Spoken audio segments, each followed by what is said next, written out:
بسم اللہ الرحمن الرحیم بسم اللہ الرحمن الرحیم من حسن ابن علی، جس علی کا وہ دشمن تھا مولا نے باپ کا نام پہلے لکھا۔ پہلی شرط، ممبروں سے جو میرے بابا کی توہین کی جاتی ہے اسے رکوایا جائے۔ اگر نہیں ہوتی تھی تو پھر مولا نے کیوں لکھا؟ نہیں ہے مجمع، یہ جو آج ہمارے بہت سے لوگ کہتے ہیں توہین نہیں ہوتی تھی تو پھر امام حسن مجتبیٰ نے کیوں لکھا؟ اور جو یہ میں نہیں بتا رہا، یہ سارے مسلمانوں نے لکھا، جو فضائل میں بھی بتے مولا حسن نے صلح کرا دی، سب میں صلح کرا دی۔ تو شرائط تو بتاؤ کہ صرف ہماری کتابوں میں نہیں ہے، تمہاری کتابوں میں بھی ہے۔ پہلی شرط میرے بابا کی توہین روکی جائے۔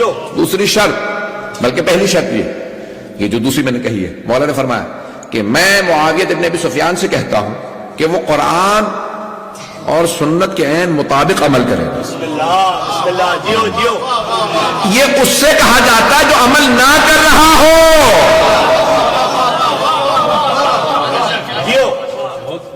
تو قرآن پہ عمل کر، سنت نبوی پہ عمل کر۔ نمبر 2، میرے بابا کی توہین بند کر۔ نمبر 3، یہ جو بیت المال کوفے میں رکھا جو تو لے جانا چاہتا ہے یہ یہی رہنے، یہ میں تقسیم کروں گا۔ اب مولا کیا کریں گے کہ میرے بابا کے جو شیعہ ہیں نا، یہ انہیں فاقوں سے مار دے گا، یہ ان کے وظیفے بند کر دے گا، یہ لوگوں کو فاقے کروا کے کنورٹ کروائے گا۔ اب سمجھ میں آیا کیسے لوگ کنورٹ ہوئے؟ گھروں میں فاقے ہونے لگے، بچے مرنے لگے۔ جب بچوں کو فاقے کرتے دیکھا تو کہا کب تک بیعت نہیں کرو گے؟ معاویہ ابن ابی سفیان کب تک بیعت نہیں کرو گے؟ تمہارے گھروں میں فاقے لے آئے۔ حضرات گرامی اٹھا کے دیکھی شرائط مولا حسن نے کیا لکھی۔ 5ویں شرط، چوتھی شرط مجھے یاد نہیں، معاویہ خلافت کا حق نہیں رکھتا۔ جس کو یہ لکھ رہے ہوں کہ خلافت کا حق نہیں رکھتا اس کی بیعت کر سکتے؟ خلافت کا حق نہیں رکھتا اور اپنے بعد کسی کو خلیفہ بنانے کا حق نہیں رکھتا۔ اگر معاویہ مر گیا تو یہ تمام نظام میرے ہاتھ میں آئے گا، نہیں تو میرے بھائی حسین کے، کیونکہ جانتے مجھے یہ زہر دے دے۔ کہا لیکن شرط نمبر 6، معاویہ کبھی اپنے بیٹے یزید کو خلیفہ نہیں بنائے گا۔ مجھے بتائیں ان میں سے کس شرط کو اس نے مانا؟ 7 شرائط مولا حسن مجتبیٰ نے رکھی۔ بتائیے مولا کیا کہہ رہے تھے؟ میں کس بات سے صلح کروں؟ میں جانتا ہوں یہ شرائط نہیں مانے گا، صلح تو تب ہوگی نا یہ شرائط مان لے۔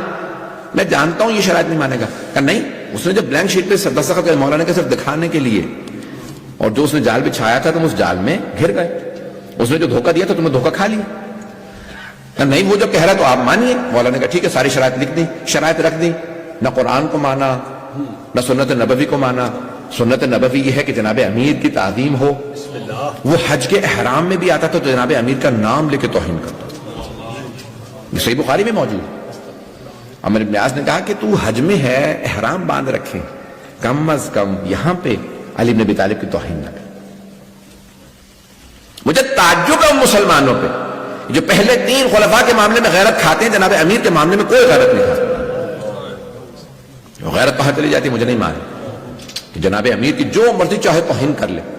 نہیں، آزادی بیان ہے، وہ ان کا معاملہ تھا، کوئی نہ کوئی توجیہ پیش کر دیں گے، آیت پڑھ دیں گے، حدیث پڑھ دیں گے، صحابہ کچھ نہ کچھ بنا دونوں کے دشمن علی کو کلیئر کر دیں گے۔ باقیوں کے معاملے میں کوئی مسئلہ نہیں، یہ زیادہ کھل کے تو نہیں پڑھ سکتا۔ جناب امیر کے معاملے کے اندر ایسا ہے یا نہیں؟ عزیزان گرامی، جناب امیر کے معاملے میں کیوں مسلمانوں کو غیرت نہیں آتی؟ یہ بھائی ہیں، وہ سب صحابہ ہیں، یہ بھائی ہیں، بھائی کے معاملے میں کیوں نہیں غیرت آتی؟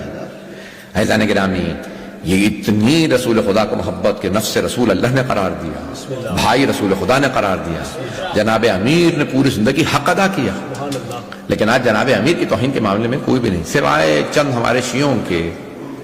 ہمارے علاوہ بتائیے کوئی بھی مسلمان غیرت کھاتا ہے جناب امیر کے معاملے میں؟ عزیزان گرامی کوئی نہ کوئی، یہاں تک کہ جناب سیدہ کے معاملے کے اندر کتنا بڑا مسئلہ کھڑا ہوا، کتنے افراد بولے؟ ٹھیک ہے، میں دیکھتا ہوں اس میں بہت سے افراد بولے، لیکن پھر بھی میں کہوں گا کہ یہ جو معاملہ ہے نا کہ اب حق و باطل کا معاملہ ہے اہل بیت رسول، اب میں وقت نہیں لینا چاہتا تھا زیادہ. اب مولا حسن مجتبیٰ واپس مدینے آ گئے، آپ نے دستخط کیے، واپس آ گئے.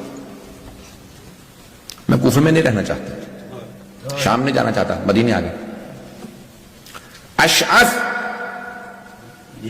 کندی جو تھا پہلے خلیفہ سے بھی رشتہ دار، معاویہ کا بھی، اور آج ریفرنس بھی موجود ہیں، حاکم نے بھی لکھا اور خود اور کتابوں کے اندر بھی موجود ہے کہ جہاں ابن عبد البر نے بھی لکھا اپنی کتاب کے اندر کہ جعدہ بنت اشعث کو، ملعونہ کو رشوت دی گئی کہ حسن کو زہر دے دو. کون رشوت دے گا؟ آپ جب مدینے آ گئے، میں بھی پڑھنا چاہ رہا تھا، 5 سے 7 منٹ چل سکتا ہوں؟ اب مولا حسن مجتبیٰ علیہ السلام آ گئے مدینے. جب مدینے تشریف لے آئے، وہاں پہ کیا ہوا؟ وہاں پہ استغفر اللہ ربی واتوب الیہ، لوگ سلام کرتے تھے، کہتے السلام علیک یا مضل المسلمین، اے مسلمانوں کو ذلیل کرانے والے تجھ پہ سلام.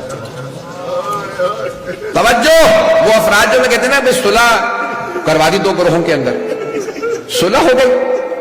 مدینے میں یہ عالم تھا کہ لوگ کہتے تھے معاویہ سے صلح ذلت ہے. اس کا مطلب ہے مدینے والے نہیں مانتے تھے اس کو. کتنا دفاع کریں گے آپ؟ کہیں نہ کہیں سے کوئی دشمن اہل بیت ملے تو اسے کوئی کاتب وحی کوئی نہ کوئی ٹائٹل دے دبا کے ماموں بنا کے کسی نہ کہیں سے اس کو لے آئیں. غیرت کیوں نہیں جاگتی حضرت امام حسن مجتبیٰ کے معاملے میں؟ امام حسین کے قاتل پہ لعنت ہے تو پھر امام حسن کے قاتل پہ لعنت کیوں نہیں ہے؟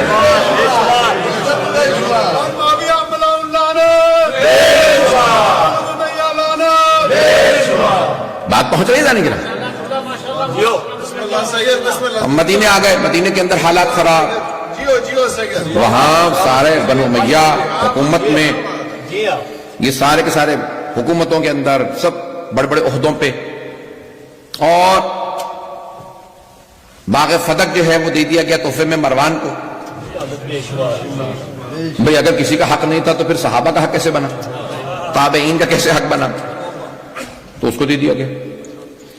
وہاں امام حسن مجتبیٰ پہنچے، خود معاویہ آیا، اس نے کہا کیا بات ہے، یہ ہم نے سب کچھ چھین لیا ان سے. صرف سیدہ کے باغ نہیں چھینے تھے، علی کے بھی باغ چھین لیے تھے، لیکن جب میں مدینے آتا ہوں حسن مجتبیٰ کا دسترخوان جاری ہوتا ہے، 24 گھنٹے دسترخوان چلتا ہے. پوری دنیا میں کہیں چلے جائیے، شیعہ جب دسترخوان کرتے ہیں تو مولا حسن مجتبیٰ. آپ ہندوستان پاکستان چلے جائیں، ایران عراق چلے جائیں، لبنان کہیں چلے جائیں، شیعوں میں جب دسترخوان ہوتا ہے، ابھی بھی مدینے میں دسترخوان ہوتا ہے. مولا حسن مجتبیٰ کا ابھی بھی دسترخوان، اور مولا حسن ہی کے نام سے ہوتا ہے. ایک شیعہ خاندان کرواتا ہے دسترخوان 365 دن. جب ماہ رمضان ہو تو افطار مولا کے حسن کے نام پہ، اور اس کے علاوہ ہر روز جب فاقہ شکنی ہو تو مولا کے نام پہ، تبرک ہو ان کے نام. تو میں نے ان سے خود پوچھا جا کے، میں نے کہا بھئی آپ نے امام حسن کا کہا، مولا حسن کا شہر رسول خدا نے کہا میرا حسن. تو جب رسول خدا نے کہتے میرے 2 بیٹے حسن و حسین، تو یہ امام حسن مجتبیٰ رسول خدا کے چہیتے نواسے کہ جو سب سے زیادہ شبیہ تھے، ان کے نام سے کیوں پورا سال دسترخوان جاری نہ رہے؟ اور ان کا زندگی میں مدینے میں دسترخوان جاری تھا. کب جناب امیر نے کبھی نہیں کہا کہ میرے نام سے دسترخوان کرو، ان کی حیات میں بھی کہا کہ آپ اپنے ہی نام سے جاری رہے، ان کے نام سے جاری تھا. پوری دنیا میں مولا حسن مجتبیٰ، اسی لیے کہا جاتا ہے کریم اہل بیت. جہاں سبھی سخی ہیں، سب سے سخی حسن مجتبیٰ. بہت خوبصورت کہ ہم شکل پیغمبر تھے، پیغمبر کا انداز تھا، پیغمبر کی گفتگو تھی، کہ آپ کا بولنے کا انداز، آپ کی آنکھیں بہت خوبصورت تھی. میں نے کئی روایات میں دیکھا، بڑے بڑے جید علماء نے لکھا کہ جب مولا حسن مدینے کے بازار میں آتے نا تو بازار رک جاتا تھا، بازار رک جاتا، سب لوگ کھڑے ہو جاتے تھے مولا حسن کی زیارت کے. چہرہ اتنا خوبصورت تھا کہ مولا حسن کی سب زیارت کرنا چاہتے، بے انتہا وجیح، خوبصورت پر نور، یہاں تک کہ آپ چہرے پہ نقاب رکھتے تھے. کئی مرتبہ آپ صرف گھر کے باہر آ کے کھڑے ہو جاتے، سارا مدینہ وہاں جمع ہو جاتا. آ جاؤ مسجد نبوی کے باہر، علی مجتبیٰ کے گھر کے سامنے حسن مجتبیٰ کھڑے. آپ جب جائیں گے نا مدینے تو جب روضہ رسول سے باہر آئیں گے تو گنبد خضرا کے سامنے مختلف دروازے ہیں جہاں لکھا ہے نا باب جبرائیل. بسم اللہ وہ گھر ہے امام امیر کا جناب حسن مجتبی. سبحان اللہ سبحان اللہ مولا علی کا تھا, مولا حسن کو میراث میں ملا. بسم اللہ بے شک تو آپ نے وہاں پہ فیضان گرامی مولا کا دسترخوان, آپ کی خوبصورتی, آپ کا کرم, اور رسول خدا نے فرمایا کہ جب مانگو تو خوبصورتی دیکھ کے مانگو. سبحان اللہ جسے اللہ خوبصورتی دیتا ہے اسے سخاوت بھی دیتا ہے. سبحان اللہ عام طور سے ایسا ہوتا ہے. سبحان اللہ فیضان گرامی مولا حسن کے متعلق ملتا کہ بے انتہا خوبصورت, بسم اللہ اور آپ کو سب سے زیادہ کس سے محبت تھی؟ اپنی ماں سے. تو کبھی بھی کوئی آپ کو جناب سیدہ کا واسطہ دے دے, ہر امام کا ایک واسطہ ہے, ہر امام کا ایک واسطہ ہے. جناب امیر کو جناب زینب کا واسطہ دے دے, مولا حسین کو جناب سکینہ کا واسطہ دے دے, تو جناب امام حسن کو جناب سیدہ کا. مروان نے کہیں توہین کی, اور وہ خطبے میں جناب امیر کا نام لے کے توہین, تو مولا حسن کہیں کھڑے تھے, مولا کے سامنے توہین کی. جیسے توہین کی تو جناب امام حسین اور مولا عباس کھڑے تھے, تو جناب عباس نے اس کے گریبان میں ہاتھ ڈالا اور اس کو اٹھا لی. جناب عباس بہت قداور, بہت طاقتور, جیسے اس کو اٹھایا گھسیٹنے لگے. مسجد نبوی کی حرمت پامال نہیں کروں گا, باہر لے جا کے قتل کروں. تو مولا نے اجازت دی کہ ہم اس نے امامت کی توہین کی, مار دو. تو لے جا رہے تھے گھسیٹتے ہوئے, اس کے ہاتھ پاؤں بالکل چھوٹ گئے. سمجھ گیا کہ میں اب شیر خدا کے بیٹے کے ہاتھوں میں ہوں. تو ایک مرتبہ رونے لگا, آواز دی, کہا ہے حسن مجتبی آپ کو آپ کی ماں کا واسطہ,